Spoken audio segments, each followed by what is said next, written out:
Hello, today we are going to discuss the book called Peak, subtitled Secrets from the New Science of Expertise.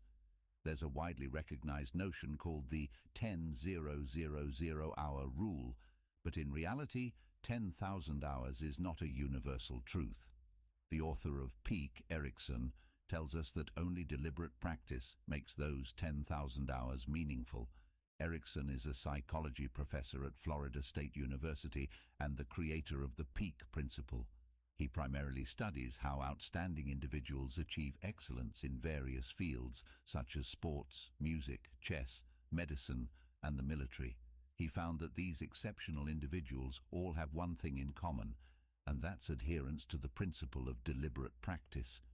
Peak became an instant bestseller upon its release in 2016 with astonishing sales numbers. Of all the books I've read on effective learning methods, I can say that Peak is the most thorough and profound book on training techniques. This book not only clarifies many vague concepts, but even overturns some conventional beliefs and views about learning. Therefore, this book is sure to become a classic work in the field of learning. There are 3 insights in this book that provide significant inspiration. First, why can training create genius? Isn't genius innate? Second, training can be divided into effective and ineffective methods, so how should they be distinguished? Third, deliberate practice is the most powerful and effective learning method so far. What exactly is deliberate practice? Let's look at these 3 insights one by one. Part 1. First, let's explore why it is said that training can create a genius. Mozart is universally acknowledged as a musical prodigy. He held a grand concert at the age of 7, shocking the musical world. But what's even more astonishing is that Mozart could discern any musical pitch at the age of 4, even those resembling sounds like the chiming of a clock or the tone of a sneeze. This ability is extremely rare, found in about 1 in every 10,000 people. Mozart's ability has long been hailed as the perfect example of innate talent. It seemed that geniuses are geniuses because they possess exceptional abilities, but is that really the case? In 2014, a Japanese psychologist conducted an experiment recruiting 24 children aged 2 to 6. After a year of training, all 24 children acquired the ability of perfect pitch. That is to say, performance akin to that of a genius can be achieved through training. The author argues that Mozart's so-called talent was likely a result of training. Keep in mind that by the time Mozart was 4, his father was teaching him music full-time, with a daily intensity even higher than those 24 children. Therefore, training created a genius. In the past, we believed that in certain fields some people were good because they were talented and others simply lacked talent. Those with talent could succeed by tapping into their potential, while those without talent could practice all they wanted without benefit, as they just didn't have it. But what are talent and genius? They imply something inborn. But the author shatters this view, stating that so-called potential can be trained. Just as running and working out can train muscles, the right methods can train potential. This perspective completely overturns traditional understanding. The human body and brain possess incredible adaptability. Through deliberate practice, the body's adaptability can be greatly altered. What do you think is the world record for push-ups, 500 or 1,000? In 1980, a Japanese man did 10,507, quite exaggerated, right? That's nothing. In 1993, an American did 46,001 push-ups in just 21 hours. My goodness, where exactly are the limits of the human body? Through training, physical fitness can be enhanced to the point of doing over 40,000 push-ups in 21 hours. The same goes for the brain. It can also develop previously unrealized potential through deliberate practice. In London, due to the extremely complex road conditions that can even confound GPS systems, to become a taxi driver, one must pass what is known as the world's most difficult test.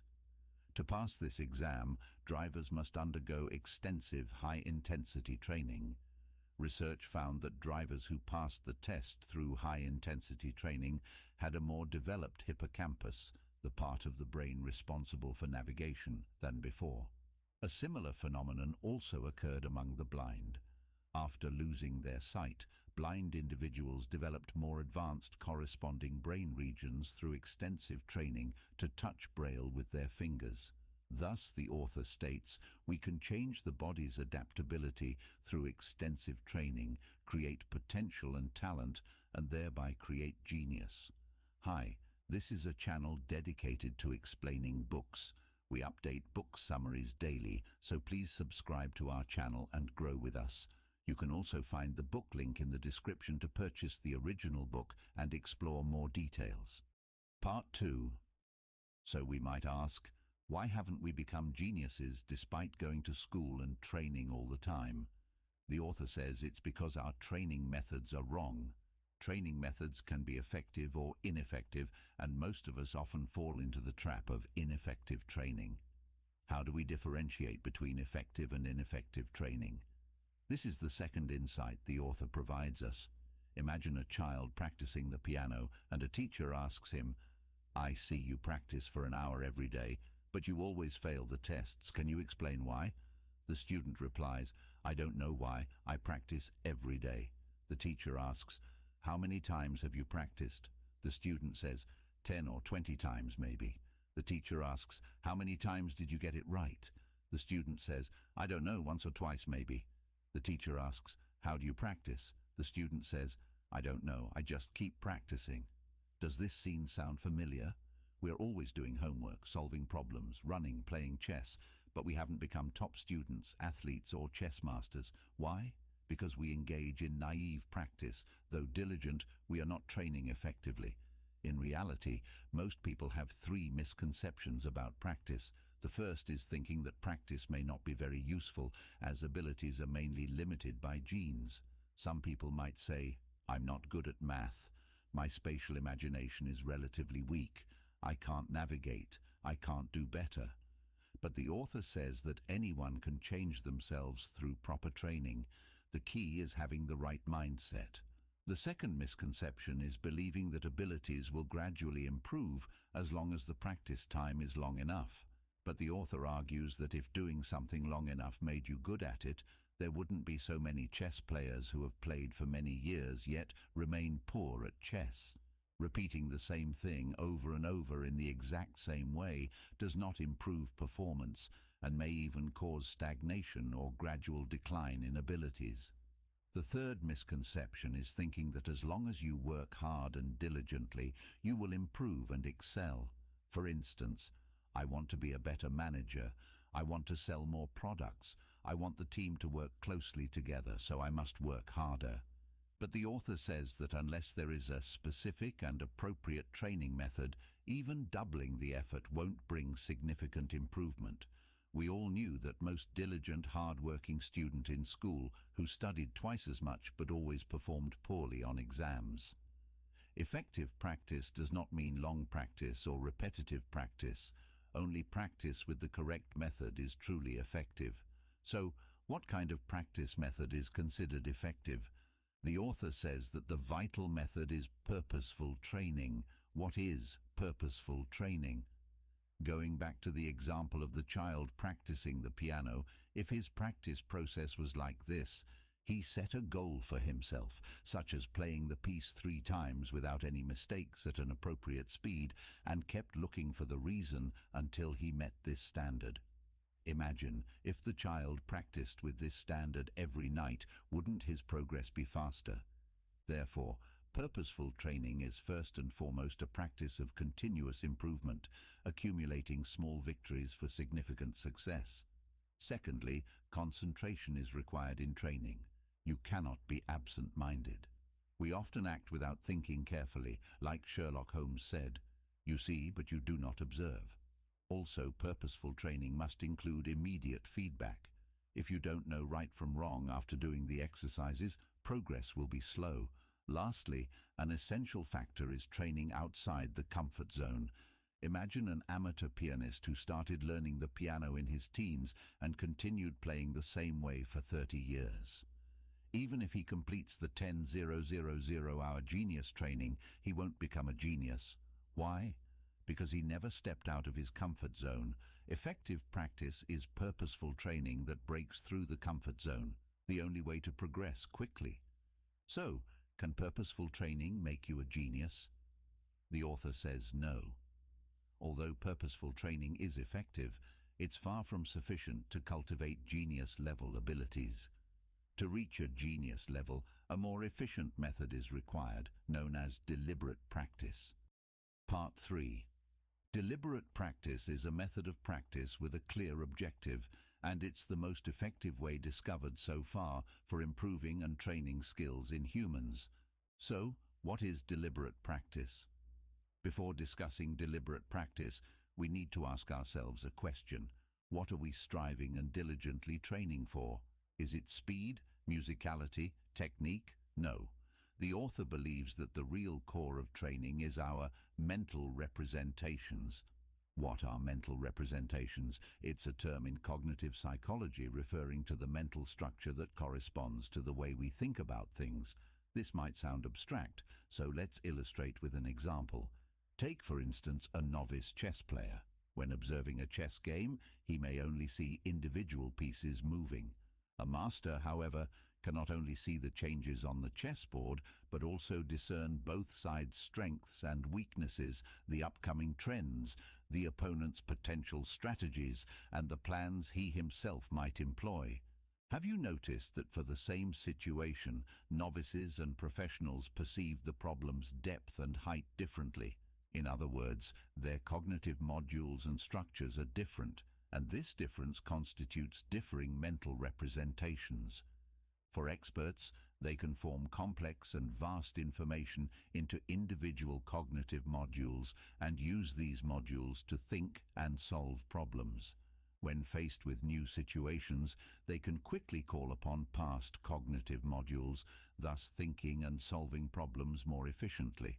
For example, a person with no soccer experience might think that the 20-plus players on the soccer field are running around chaotically and one should go for the ball whenever it's near. Professional players, however, find patterns. In an experiment, professional players were shown a real soccer game video. As soon as a player received a pass, the video was paused and the test subjects were asked what action the player would take next. Would he dribble, shoot, or pass?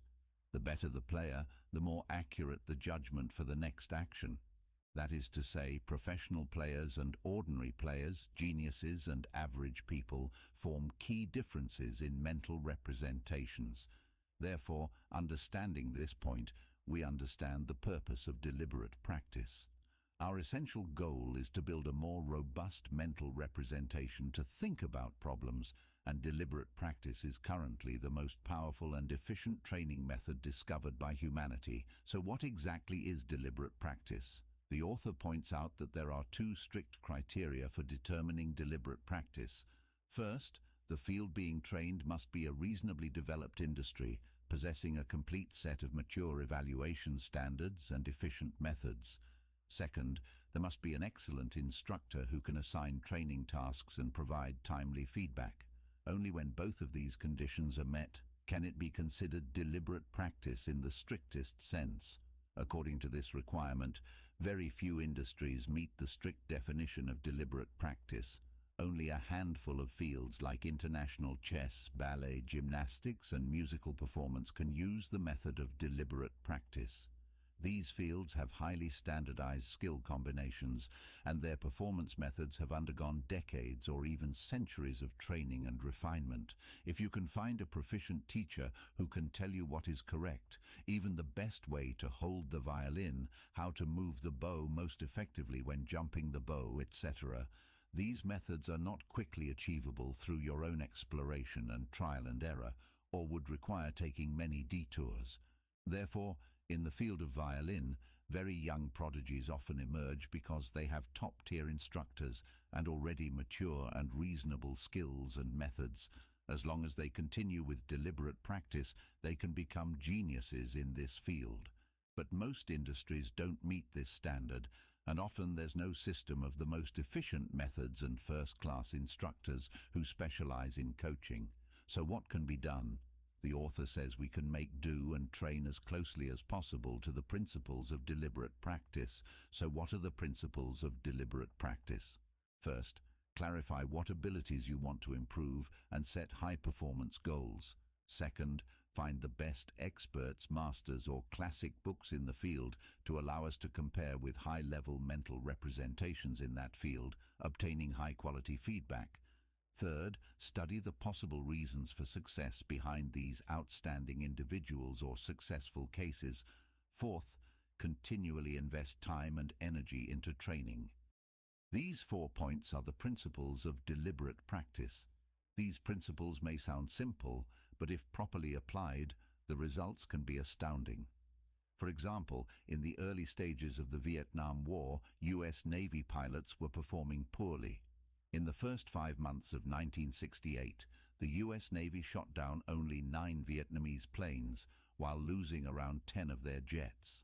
Even more exaggerated was the fact that pilots fired 50 air-to-air missiles without hitting a single target. In this situation, the US Navy had to ponder, how could they improve the pilots' abilities and rapidly bring them to a first-class standard? This led to the development of the renowned Top Gun training program. The core of this program was, first, selecting the best pilots as instructors, having them simulate Vietnamese combat tactics to form the Red Team, then choosing the next best pilots as students, forming the Blue Team. Next, the Red and Blue teams would battle daily.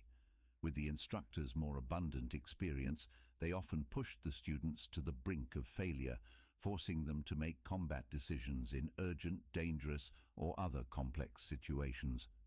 After each battle, the instructors would debrief with the students, summarizing the experience. The instructors shared their thoughts and judgments, and the students sought ways to improve. The next day, they would train with these new methods. After continuous and repeated training, by 1970, this group of US Navy pilots returned to the battlefield. They collectively shot down 12.5 enemy aircraft, losing only 1 jet, creating an astonishing record. The secret to the success of this Top Gun pilot program lay in following the principles of deliberate practice, clear goals, the best teachers, training out of the comfort zone with timely feedback and improvement, and recurring high-intensity training. The entire process adhered to the principles of deliberate practice. You might say, though deliberate practice is great, I'm too busy with work to have solid blocks of time for training, and I can't find excellent instructors. The author says we can employ a learn-as-you-go strategy, integrating the principles of deliberate practice into daily work. For example, sales skills have always been a kind of tacit knowledge, difficult to improve. The author mentions a company called Blue Rabbit that applied the principles of deliberate practice to train sales managers' abilities at work. Every year they would invite the top-performing senior sales managers for several meetings to discuss the next sales strategies. But past meetings usually had no real effect, so the company devised a method. During the meetings, senior sales managers would simulate real customers, and others would pitch the company's products to them. Other senior managers would provide feedback, telling what was done well and what could be improved. The next day, the sales manager would summarize the experience, try to sell again, and others would evaluate and provide feedback again. The company recorded this process on video, improving the entire team's sales skills. This process doesn't require full-time training. Merely incorporating the principles of deliberate practice into daily work can yield significant results. But you might say, what if I want to improve abilities where I neither know outstanding mentors nor have such talented friends? The author says that even without a mentor, we can still use case studies and excellent books to apply the principles of deliberate practice to enhance our abilities. For example, Benjamin Franklin, one of America's founding fathers, had a limited education in his early years, and it was already an accomplishment for him to write coherent sentences. However, he wanted to improve his writing skills, and by chance he came across a magazine called The Spectator. He found the quality of the articles in the magazine to be very high and wished to write beautifully like that. But he didn't know these excellent authors and couldn't find anyone to give him feedback, so he began to mimic the writing style in the magazine, gradually developing superb writing skills. He also noticed that his articles' structure and logic weren't good enough, so he started to dissect paragraphs from The Spectator, reorganize them, and contemplate why the authors wrote in that particular order. Through constant analysis and study, Franklin became one of the most respected writers in American history.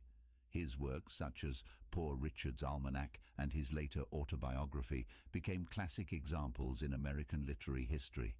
Franklin actually applied the principles of deliberate practice, solving a problem that most of us face, wanting to improve our skills but not knowing any experts or being able to hire professional instructors.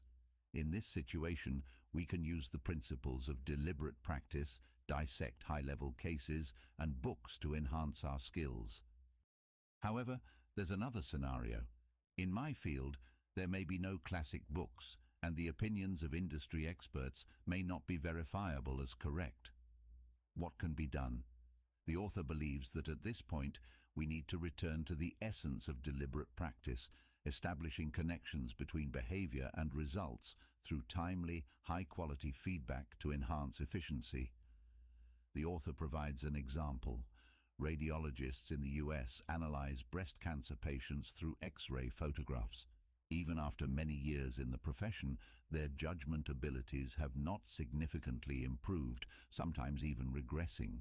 Why?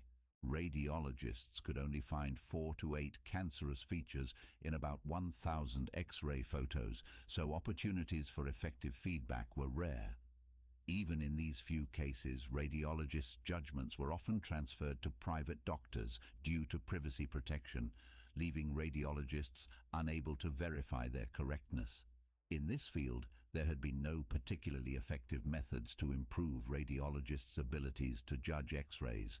Even the most experienced experts couldn't ensure their judgments were correct. So, how to enhance radiologists' judgment skills?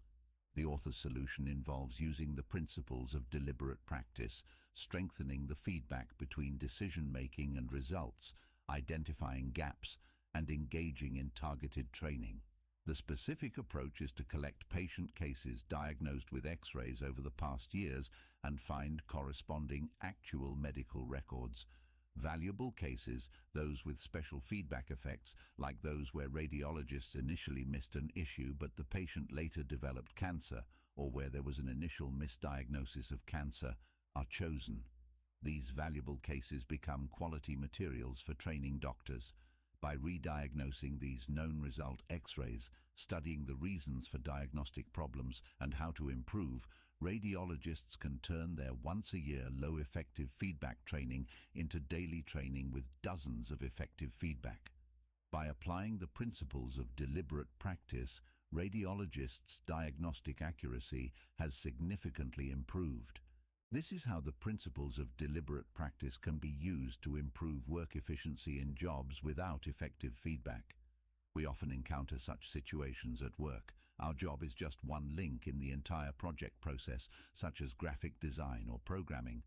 We don't know how our work affects the final result, making it hard to improve our skills. Years later, we might feel like we're living off past achievements. The principles of deliberate practice tell us that we need to find ways to connect our work with the final result. For example, we can gather customer feedback on designs, identify what was praised and what dissatisfied customers, and understand the reasons for these issues. We can discuss improvement plans with colleagues and related departments, then deliberately practice and continuously enhance our abilities. Summary. The above content outlines the main aspects of deliberate practice. We can see that the best way to grow quickly in a field is to receive guidance and feedback from top-notch professionals. This enables you to learn the correct concepts and methods right away, greatly enhancing your learning efficiency. This is what deliberate practice is all about, and why, in a few select areas, the highest level teachers and methods coupled with intense training can create genius.